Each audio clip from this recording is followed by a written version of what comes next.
Hola, hola, muy buenas tardes, jóvenes. Es un gusto estar aquí compartiendo nuevamente con ustedes. Como ya conocen, mi nombre es Bessie Karina Martínez y vamos a lo que es la clase de Biología 1. En la clase anterior, nosotros estábamos hablando sobre las células, tipos de células, orgánulos celulares, etcétera. Hoy vamos a estar hablando de las funciones celulares. Vamos a la lección 2 del material que les compartí, un material generalizado de algunos temas que vamos a estar viendo y hoy vamos a la lección 2 de ese material. Ok, continuamos entonces. Funciones celulares, expectativas de logro. Número 1, reconocer las 3 funciones celulares indispensables para la vida de los seres vivos. Número 2, reconocer los elementos necesarios para la fotosíntesis y los productos que se obtienen de esta como base para la nutrición celular. Número 3, identifican los pasos que sigue el ciclo de Krebs para producir ATP. ¿Ok? Pasamos entonces rápido a lo que es la construcción de nuevos saberes. Tenemos entonces que todo organismo realiza una serie de funciones para mantener con vida y generar individuos como él. La célula es un ser vivo más sencillo, aunque así realiza también esas funciones como ser, o sea que tiene estas funciones a realizar: la nutrición, la respiración y la reproducción. Como parte de la nutrición celular, se encuentra en el proceso de fotosíntesis.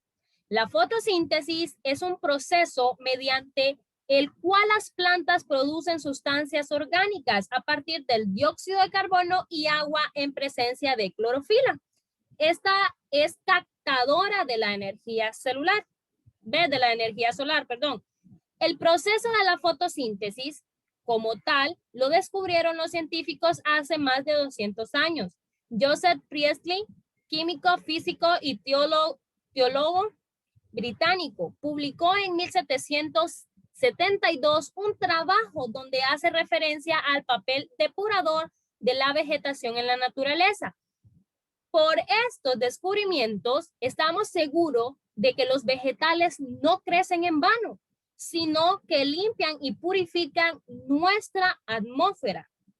La fotosíntesis se realiza o se lleva a cabo en hojas y tallos verdes de la planta, en unas estructuras especiales de las células vegetales, los cloroplastos. Estos orgánulos contienen la clorofila, un pigmento verde que es sensible a la energía luminosa y se usa de manera eficiente para poner en marcha la fotosíntesis. Para que se realice la fotosíntesis es necesario la disponibilidad de luz y presencia de clorofila. El proceso ocurre mientras la planta recibe luz, bien sea natural o proveniente de una fuente artificial. Existen dos tipos de fases en dicho proceso: la fase luminosa y la fase oscura. Hablemos ahora entonces de la fase luminosa. Recibe este nombre porque todas las reacciones que ocurren durante ella dependen de la presencia de la luz.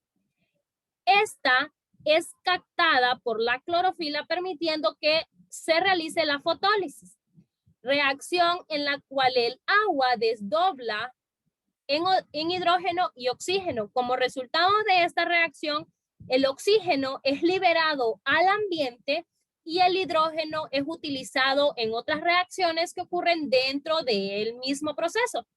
La fase oscura recibe este nombre porque las reacciones que ocurren en ella no dependen directamente de la luz, pero esto no significa que ocurre durante la noche.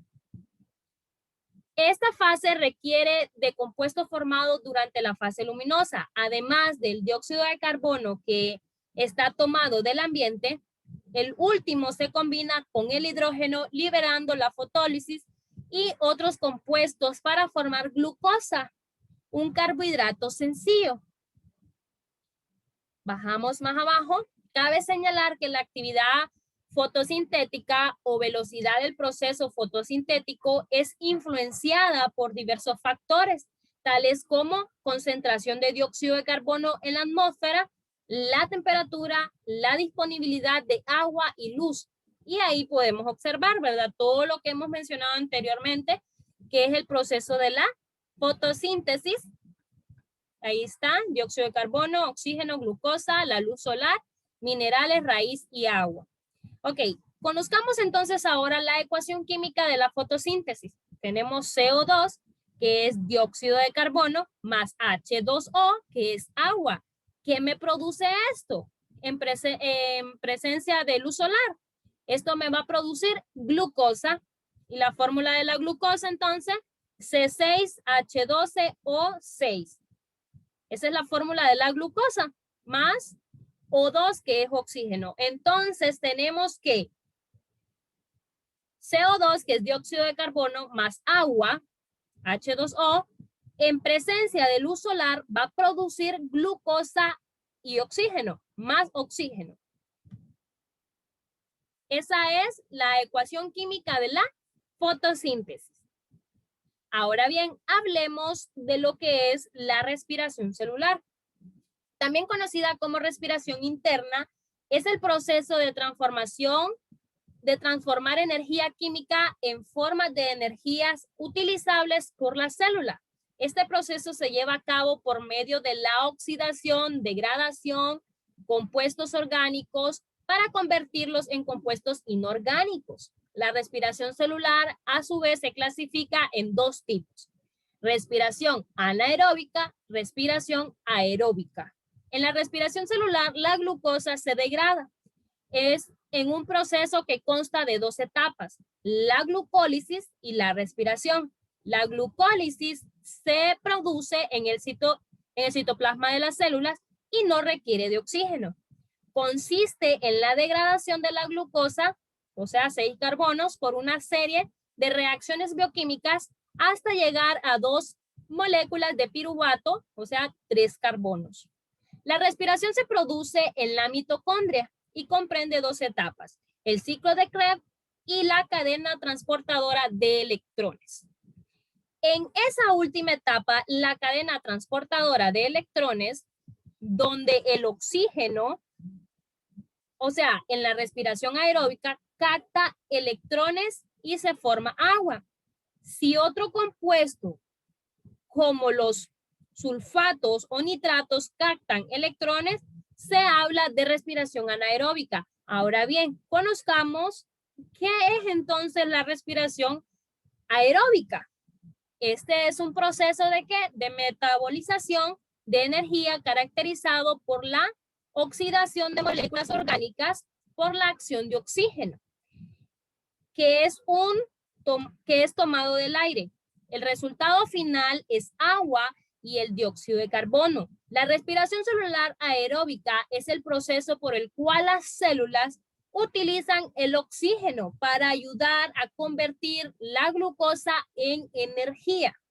Proceso que permite a los seres vivos unicelulares coloniales y pluricelulares que la obtención de energía para mantener la homeostasis. ¿Ok? Eso en cuanto a lo que es la respiración aeróbica. Ahora hablemos de la respiración anaeróbica. En este tipo de respiración, en el que la que sí prescinde de oxígeno, en cambio se utiliza el sulfato o nitrato, que son los que actúan como aceptadores finales de la cadena de transporte de electrones responsables de la síntesis de ATP, o sea, adenosín trifosfato o nucleótido esencial para la obtención de energía celular. Eso significa ATP, adenosín trifosfato. ¿Ok? El resultado final del proceso es dióxido de carbono y etanol. La respiración celular supone un proceso metabólico mediante el cual las células producen oxígeno y producen energía y agua. Estas reacciones son indispensables para la nutrición celular. La liberación de energía se desarrolla de manera controlada. Las células procariotas llevan a cabo la respiración celular dentro del citoplasma o en las superficies internas de las células. Aquí se hará mayor hincapié en las células eucariotas, en donde las mitocondrias son el lugar donde se produce la mayoría de las reacciones. La respiración celular se lleva a cabo en 4 etapas que son glucólisis, la etapa de transición, el ciclo ácido crítico, y la cadena de transporte de electrones. A través de este proceso se crean 38 moléculas de ATP para cada molécula de glucosa. Ok, ahí tenemos entonces una pequeña imagen de lo que hemos estado hablando. Fotosíntesis, respiración, biomasa. Ahora bien, hablemos de lo que es el ciclo de Krebs o ciclo de ácido cítrico. Genera la mayor parte de los acarreadores de electrones que se conectarán en la cadena transportadora de electrones. Eso significa, ¿verdad? CTE, cadena transportadora de electrones, en la última parte de la respiración celular de las células eucariotas. Ok, también se le conoce como el ciclo del ácido cítrico porque es una cadena de oxidación, reducción y transformación del citrato.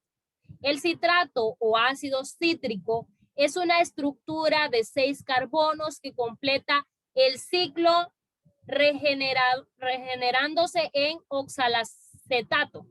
El oxalacetato es la molécula necesaria para producir nuevamente ácido cítrico. El ciclo de Krebs solo es posible gracias a la molécula de glucosa que produce el ciclo de Calvin o la fase oscura de la fotosíntesis.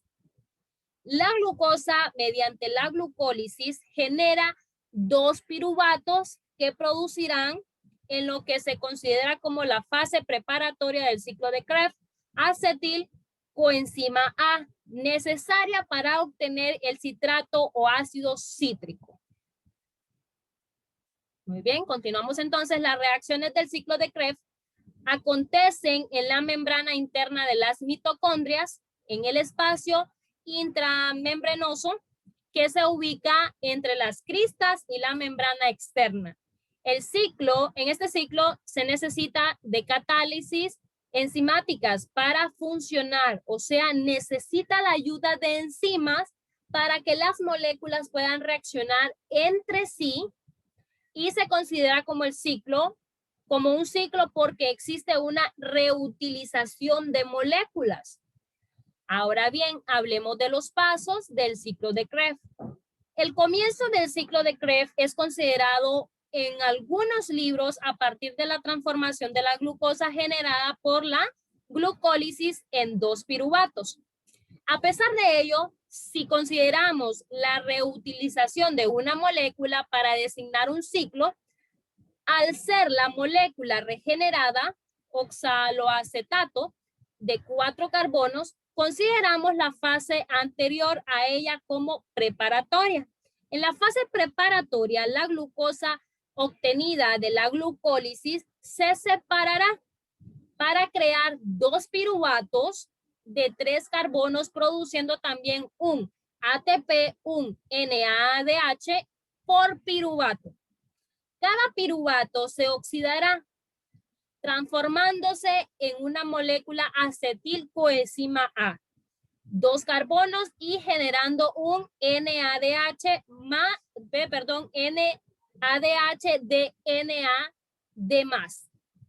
En el ciclo de Krebs, recorre cada ciclo 2 veces simultáneamente por las 2 coenzimas acetilcoenzima A, que generan los 2 piruvatos mencionados anteriormente. Cada ciclo se divide en 9 pasos donde se detallarán las enzimas catalizadoras más relevantes de la regulación del equilibrio energético necesario. Ok, hablemos entonces del primer paso del ciclo de Krebs. Tenemos entonces que la molécula del acetilcoenzima A de 2 carbonos se une a la molécula oxalacetato de 4 carbonos. Libera grupo coenzima A produce nitrato de 6 carbono, o sea, ácido cítrico. Eso en cuanto a lo que es el primer paso. El segundo paso, la molécula de citrato de 6 carbono se convierte en isómero isocitrato, primero retirando una molécula de agua para en el siguiente incorporar nuevamente. Libera molécula de agua, produce isómero isotrato y agua, o sea, H2O. Esto es lo que se da en el segundo paso. Vamos a hablar segundo y tercer paso, ¿verdad? Segundo y tercer paso, la molécula de citrato de 6 carbonos se convierte en isómero isocitrato, primero retirando una molécula de agua para en el siguiente paso incorporarla nuevamente. ¿Qué pasa? Libera molécula de agua, produce un isómero isocitrato y agua. Ok, vamos al cuarto paso. La molécula de isocitrato de 6 carbonos se oxida transformándose en alfa-cetoglutarato, libera CO2, una molécula de carbono, produce alfa-cetoglutarato de 5 carbonos y NADH de NADH+. Enzima relevante, isocitrato deshidrogenasa. Ok, vamos al quinto paso. En el quinto paso, la molécula de alfa-cetoglutarato de 5 carbonos se oxida obteniendo succinil coenzima A. Libera CO2, una molécula de carbono. Produce succinil coenzima A de 4 carbonos. Enzima relevante,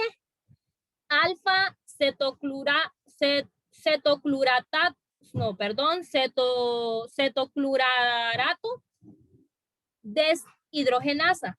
Vamos ahora al sexto paso. La molécula succinil coenzima A de 4 carbonos sustituye su grupo coenzima A por un grupo de fosfato produciendo succinato. Produce succinato de 4 carbonos y ATP de ADP o GTP de GDP. Vamos al séptimo paso. En el séptimo paso, la molécula succinato de 4 carbonos se oxida formando fumarato. Produce fumarato de 4 carbonos y FADH2 de FDA. Enzima permite que el FADH2 transfiera sus electrones directamente a la cadena de transporte de electrones. Eso sucede en lo que es el séptimo paso. Vamos al octavo paso. La molécula de fumarato de 4 carbonos se le agrega a la molécula de malato. Libera H2O, produce malato de 4 carbonos. Y en el noveno paso, la molécula de malato de 4 carbonos se oxida regenerando la molécula de oxalacetato. Produce oxalacetato de 4 carbonos y NADH de NAD+. Eso sucede en el noveno paso y esos son los 9 pasos del ciclo de Krebs. Ahora hablemos de los productos del ciclo de Krebs. En el ciclo de Krebs produce la gran mayoría de ATP teóricos que generan la respiración celular. Se considerará en el ciclo de Krebs desde la combinación de la molécula de 4 carbonos, oxalacetato o ácido oxalacético, en la enzima acetilcoenzima A de 2 carbonos para producir ácido cítrico o citrato de 6 carbonos. En este sentido, cada ciclo de Krebs produce 3 NADH de 3 NADH más, un ATP de un ADP, un FADH2 de un FAD. ¿Ok?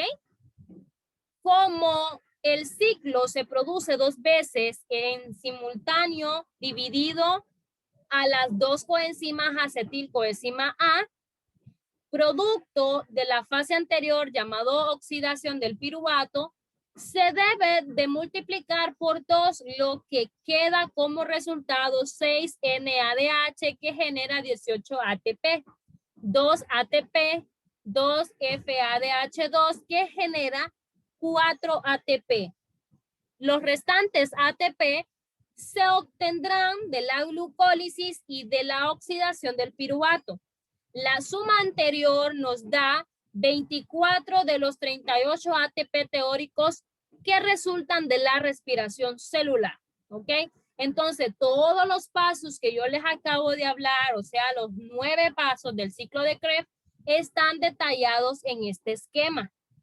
Pero, ¿verdad? Yo les voy a dejar también un videito para que encuentren o tengan un mejor conocimiento acerca de lo que es el ciclo de Krebs, un material de apoyo. La asignación que van a realizar para este fin de semana va a ser la fotosíntesis y la respiración celular. Instrucciones: conteste en su cuaderno la siguiente guía de trabajo utilizando el contenido del material. Número 1, usted va a explicar con sus propias palabras el proceso de fotosíntesis. Número 2, escriba la ecuación química de la fotosíntesis, que también la discutimos en la explicación del tema. Y número 3, ¿verdad? Usted va a escribir el nombre de cada uno de los ácidos e identificar las moléculas de ATP que se producen en el ciclo de Krebs. Complete el esquema del ciclo. Este ciclo que está aquí es el mismo que nosotros estuvimos viendo aquí. Aquí está, miren. Aquí están los ácidos y están los ATP también. Las moléculas de ATP. Entonces ustedes solo tienen que estudiarla bien, identificar cada uno de los pasos y identificar las moléculas también. Y verdad, no está de más decirles que vuelvan a leer el material, léanlo hasta que tengan una mejor comprensión de lo que es el tema. Ok, chicos, si no hay dudas, las dudas las voy a estar atendiendo a través de el WhatsApp. Si tiene usted una consulta, no dude en preguntar, porque recuerde que el que pregunta, o sea, despeja lo que es su duda, ¿verdad? Ok, chicos, si no hay más, nos retiramos entonces.